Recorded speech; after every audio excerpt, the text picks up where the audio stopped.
5 o'clock in the afternoon. Okay, what we've got on for lunch menu 1 and for early bird 1 is baked hake. Okay, so we've got a whole hake here. It's going to be served with duffy mashed potatoes, a herb crumb.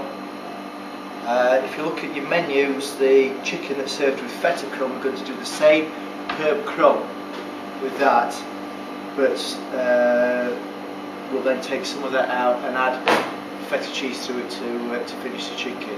So we're actually going to cut darns off this. So as a round fish, cut the steaks across the bone.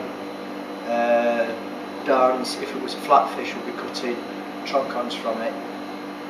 Okay. Part of level 3 costings will then work out separately, but record the weight, the waste, and record the amount of portions that we get off this. Okay, so we're going to serve this again with duffy mashed potatoes, cream leeks, and a beurre blanc. Maybe do a saffron beurre blanc with it. That will work out quite nice. Okay, hake, along with pollock, member of the cod family, a very underutilised species. When we do the seafood competition in the past, part of the criteria is to showcase underutilised species. It's a good ethical selling point for your restaurant, just as it is when we're growing our own lambs, our own pigs, etc. To be using either farmed or underutilised or sustainable product. Okay, so firstly, old hake, similar colouring to cod, as in sort of like the grey silvery flecky flecks of the skin, but you've also got this distinguishing line running down both sides of the body. If you look at the fins, okay, it's got quite a spiky anterior and also quite a spiky dorsal fin that runs the full length of its body. Okay, and then it's got quite a flat head, as opposed to more of a rounded, like you would get with a salmon. Okay, so it's almost like someone's got squash with its head. Okay, this one's coming in at £6.5 or 3 kilo whole. Came in at, I think it was £5.20 a kilo it was coming in at. Okay, so again, like any other product, any other fish, you need to ascertain firstly the quality points, the bulging eyes, the gills should be redder. These have been here for about a day now, so it's starting to lose a little of the oxygen that's held in the gills, and then the firm flesh and no sign of damage. This one here has got a little nick out of the gill, so obviously something's had a bit of a bite as it died. Okay, so we're going to kind of throw that top end away, so that shouldn't really affect the quality of the rest of the flesh. Okay, so first off, we're going to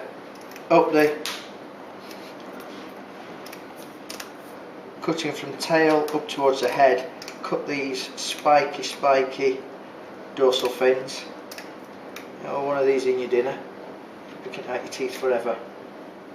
Okay, the skin's actually quite delicate on it. If you look at it, the skin will tear if you're not careful quite easily.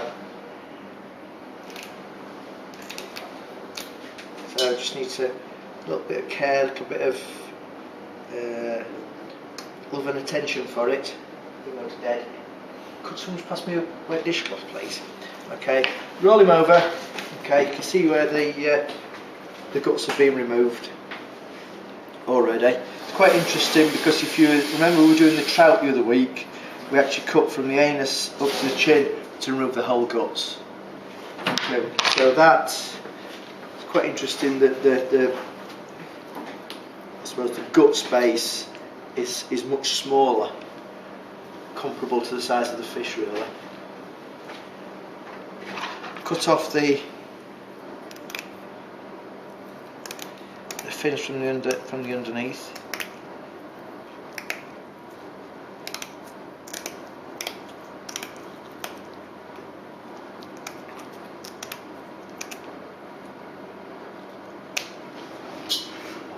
and all the other fins. Just saves leaving them on and having to trim around them once you start to portion, even though you're probably going to be cutting beyond this when you're cutting your portions. Okay. Right. Again, using the sharp knife, going from the tail to the head. We need to now start to scale it. You've got to be careful that we aren't going to end up tearing the skin, because it is quite delicate compared to the skin, on some fish. Okay, see there's a little bit of a tear there.